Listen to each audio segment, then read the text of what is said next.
సమంత రీసెంట్గానే నిర్మాతగా మారి 'శుభం' అనే చిత్రం చేసి సూపర్ హిట్ని కూడా అందుకుంది.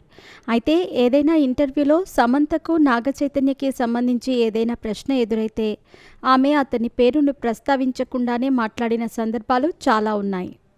అక్కినేని నాగచైతన్యతో విడాకులు తీసుకున్న తర్వాత సమంత, నాగచైతన్యలు ఎవరి కెరీర్ని వాళ్ళు చూసుకుంటూ ఫుల్ బిజీగా ఉంటున్న సంగతి అందరికీ తెలిసిందే. నాగచైతన్య గత ఏడాది శోభితని పెళ్లి చేసుకుని సంతోషంగా తన దాంపత్య జీవితం గడుపుతున్నాడు. మరోపక్క పెళ్లి తర్వాత ఆయన హీరోగా నటించిన తండేల్ చిత్రం కూడా కమర్షియల్గా పెద్ద బ్లాక్ బస్టర్ అయింది.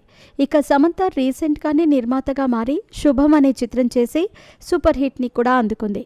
అయితే ఏదైనా ఇంటర్వ్యూలో సమంతకు నాగచైతన్యకి సంబంధించి ఏదైనా ప్రశ్న ఎదురైతే ఆమె అతని పేరును ప్రస్తావించకుండానే మాట్లాడిన సందర్భాలు చాలానే ఉన్నాయి. కానీ నాగచైతన్యకి ఆ సందర్భం వచ్చినప్పుడు మాత్రం సమంత గురించి గొప్పగా మాట్లాడాడు. మాకు విడాకులు జరగటం ఒక దురదృష్టపు సంఘటన అంటూ నాగచైతన్య అనేక ఇంటర్వ్యూస్లో చెప్పుకొచ్చాడు. కానీ సమంత నుండి అంత సున్నితమైన సమాధానం వచ్చేది కాదు. అతను నేను ఇప్పుడు ఒకే గదిలో ఉండే పరిస్థితి వస్తే ఆ గదిలో ఎలాంటి ప్రాణహాని కలిగించే వస్తువులు ఉండకూడదని కోరుకుంటాను. ఉంటే ఏం చేస్తానో నాకే తెలియదు అంటూ ఒక బాలీవుడ్ ఇంటర్వ్యూలో చెప్పుకొచ్చింది. విడాకుల తర్వాత సమంత అక్కినేని కుటుంబానికి దూరంగా ఉంటూ వస్తోంది.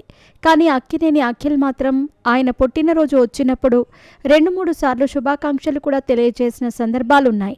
అయితే రీసెంట్గానే అక్కినేని కుటుంబం అదేవిధంగా సమంత కలిసి ఒకే ఈవెంట్లో పాల్గొనే అవకాశం దక్కింది.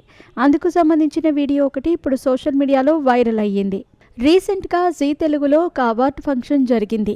ఈ అవార్డు ఫంక్షన్కి సమంత వచ్చింది. అక్కినేని అమల కూడా వచ్చింది. సినీ ఇండస్ట్రీలోకి వచ్చి 15 ఏళ్లు పూర్తి చేసుకున్న సందర్భంగా సమంతకి జీ తెలుగు వారు అవార్డుని అందించారు. ఆ తర్వాత ఆమె ఇచ్చిన ఒక ఎమోషనల్ స్పీచ్కి అక్కినేని అమల సైతం చప్పట్లు కొడుతూ కనిపించింది. దీనికి సంబంధించిన ప్రోమోని మనం చూడొచ్చు. సమంతతో పాటు అమలకు కూడా 30 సంవత్సరాల నుంచి జంతు సంరక్షణ చేపట్టే కార్యక్రమాలు చేసినందుకు స్పెషల్ అవార్డుని అందించారు. ఇలా మాజీ అత్త, మాజీ కోడలు ఒకే ఈవెంట్లో కనిపించటం అయితే జరిగింది. కానీ వీళ్ళు కలుసుకుని మాట్లాడుకున్నారా లేదా అనేది మాత్రం ఇప్పటి వరకు స్పష్టంగా తెలియదు.